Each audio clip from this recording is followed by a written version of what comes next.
Marilah kita saksikan bersama penanda tanganan. Mari kita simak bersama pembacaan piagam pernyataan dukungan terhadap bakal calon gubernur dan bakal calon wakil gubernur daerah khusus Jakarta, Ridwan Kamil Suswono. Piagam pernyataan dukungan dengan mengharap rahmat Allah Subhanahu wa Ta'ala, Tuhan yang Maha Esa. Pada hari ini, Senin 9 Agustus 2024, kami, partai politik yang tergabung dalam koalisi Jakarta Baru untuk Jakarta Maju, menyatakan mengusung Haji Muhammad Ridwan Kamil STMUD sebagai calon gubernur dan Dr. Insinyur Haji Suswono MMA sebagai calon wakil gubernur pada pemilihan kepala daerah khusus Jakarta tahun 2024. Bismillahirrahmanirrahim. Dengan pengurus wilayah Partai Kebangkitan Bangsa DKI Jakarta telah melalui proses penjaringan calon gubernur maupun calon wakil gubernur DKI oleh Despilkada serta masuknya dari para kiai, ulama, tokoh masyarakat, kader dan konstituen PKB, maka pada hari ini, Rabu 12 Juni 2024, kami menyatakan dukungan kepada nama Haji Anies Rashid Baswedan SE MPP PHD untuk calon sebagai gubernur DKI Jakarta periode 2024-2029. Demikianlah pernyataan dukungan ini kami sampaikan atas nama pengurus DPW PKB DKI Jakarta. Kami menginstruksikan kepada segenap jajaran pengurus partai sampai tingkat bawah untuk bergerak bersama memenangkan demi masa depan Jakarta. Jakarta 12 Juni 2024. Dewan Pengurus Wilayah Partai Kebangkitan Bangsa DKI Jakarta, Haji Asbiallah Ilyas Ketua, Haji Muhammad Fauzi Sekretaris. Dewan Pimpinan Tingkat Pusat DPTP PKS pada rapat di hari Kamis 20 Juni 2024 telah memutuskan mengusung Bapak Anies Rashid Baswedan sebagai bakal calon gubernur dan Bapak Muhammad Sohibul Iman sebagai bakal calon wakil gubernur. Siap berjuang memenangkannya? Allahu Akbar! Merdeka! Kami meyakini pasangan Anies Sohibul Iman, ada yang sudah mereka-reka juga singkatannya, aman katanya.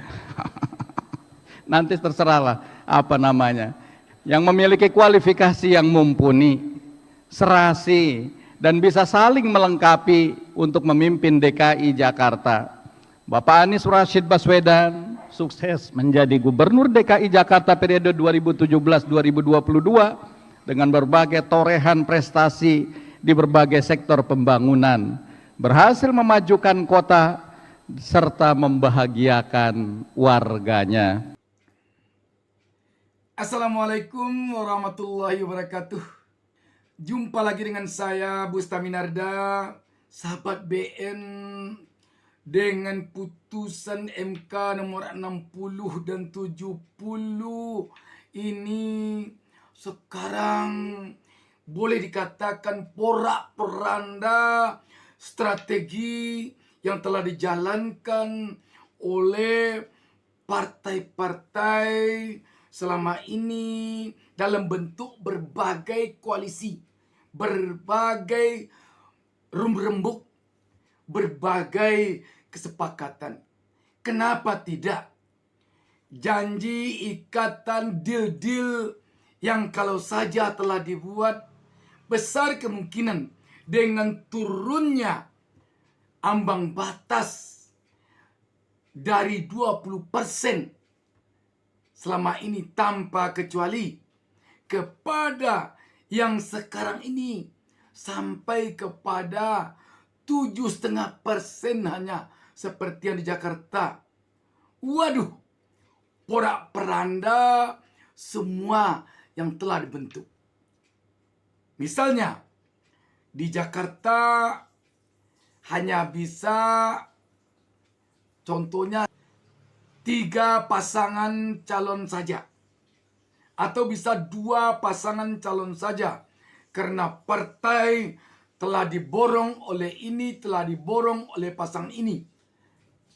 Kita sekarang tidak bicara partai yang diborong sebanyak 12 partai oleh paslon dari Koalisi Indonesia Maju, pasangan Ridwan Kamil Susono, dan tinggal lagi hanya 1 partai PDIP yang belum masuk. Kita bukan bicara soal itu, tetapi andai kata kesepakatan deal dari hasil urun rembuk antar ketua partai, antar partai telah terjadi selama ini, karena tidak ada satupun partai di Jakarta misalnya yang bisa mengusung 1 pasangan calon. Begitu juga mungkin di daerah-daerah lain, baik tingkat provinsi maupun tingkat kabupaten kota. Sekarang berubah peta itu. Di Jakarta saja yang sebelum putusan MK ini lahir, tak satu pun partai yang bisa mengusung 1 pasangan calon. Sekarang 4 partai bisa mengusung masing-masingnya 1 pasangan calon. Sebut saja partai PKS, partai PDIP, partai Nasdem, partai Golkar. Itu kalau kita tidak keliru, jadi 4 partai bisa. Bagaimana kalau telah terjadi misalnya 4 partai ini berkumpul jadi 1 untuk mengusung 1 pasang calon. Sekarang ketika mereka masing-masingnya bisa 1 pasangan calon masing-masing mereka, bagaimana? Apakah mereka harus bertahan dengan 1 pasangan calon saja yang akan diusung? Apakah mereka akan mengusung dari kader mereka sendiri tanpa perlu bergabung dengan partai lain? Tentu saja secara logis, secara masuk akal, lebih baik mengusung 1 pasangan calon sendiri yang telah tampak suaranya demikian besar dan kemenangannya sudah tampak demikian besar. Tentu lebih baik itu. Namun yang perlu kita ingat, kita tahu jauh sebelum putusan MK ini lahir, pada umumnya di berbagai provinsi, di berbagai kabupaten kota, kesepakatan koalisi pengusungan pasangan calon umumnya telah terbentuk. Makanya kita mendengar di Jakarta Anies telah terpental, kartunya sudah mati. Dan di Banten kita mendengar Airin yang adalah kader Golkar seakan terpental dari Golkar dan nyaris juga bernasib seperti Anies. Karena kesepakatan koalisi partai telah terbentuk. Bagaimana sekarang? Apakah mereka tidak kembali ke partainya masing-masing untuk mengusung pasangan calon dari orang yang menurut mereka bisa menang kalau mereka usung sendiri? Tentu saja itu yang akan mereka pilih. Tetapi itu tidak mudah. Kenapa tidak mudah?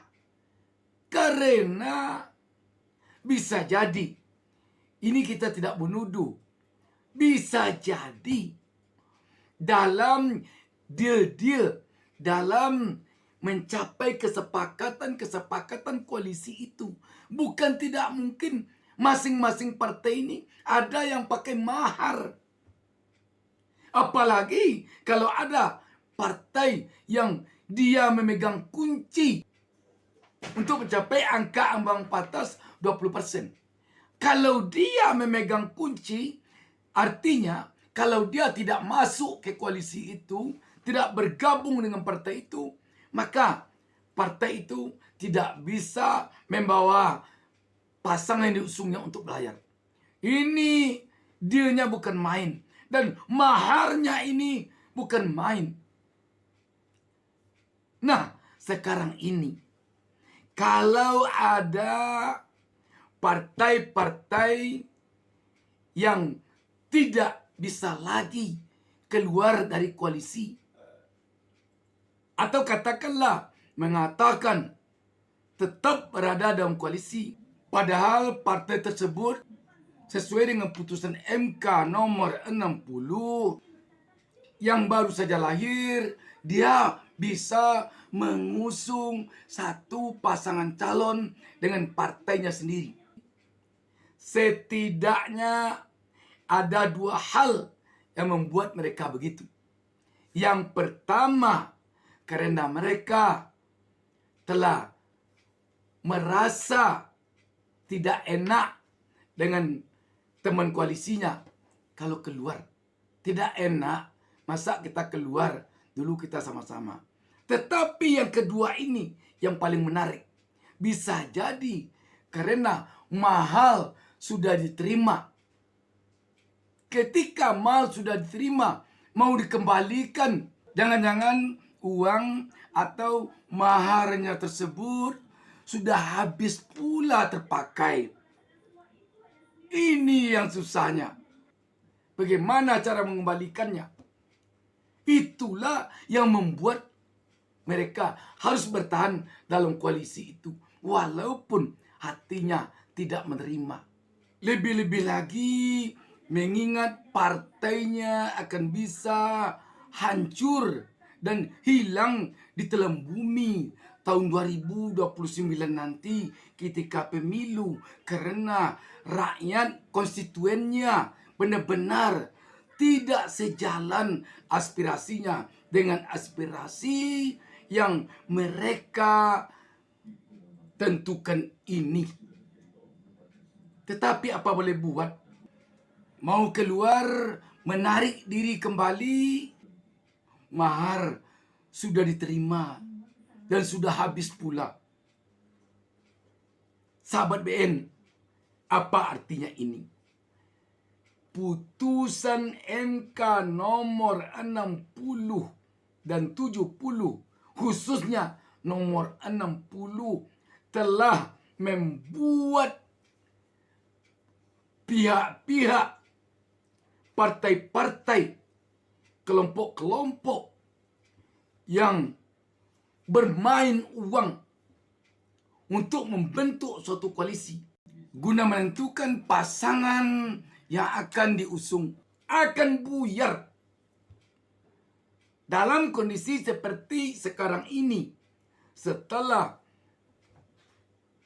MK mengeluarkan putusan nomor 60, bandar-bandar oligarki yang selama ini menyediakan koper-koper uang, kalau ada demikian, tidak berlaku lagi.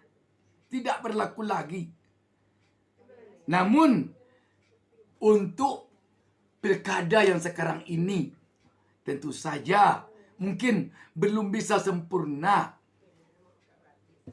hal ini terjadi, karena jangan-jangan mahar sudah diterima, baru putusan MK muncul.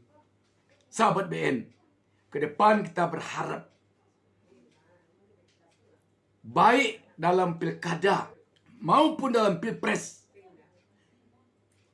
perlu MK memberantas praktek uang, memberantas praktek pemberian mahar ini dengan cara mengeluarkan putusan MK seperti putusan nomor 60 ini. Dan sudah barang tentu alangkah baiknya jika apa yang telah dilakukan oleh MK ini gayung bersambut oleh KPK dalam upaya pemberantasan korupsi melalui pemberantasan transaksi seperti ini. Sahabat BN, Sekali lagi, putusan MK nomor 60 ini khususnya dan nomor 60/70 umumnya telah membuat mata bangsa ini terbelalak.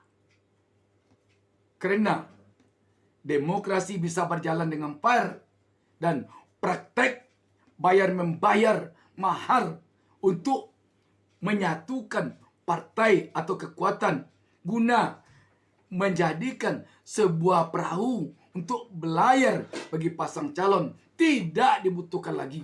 Demikian, wassalamualaikum warahmatullahi wabarakatuh.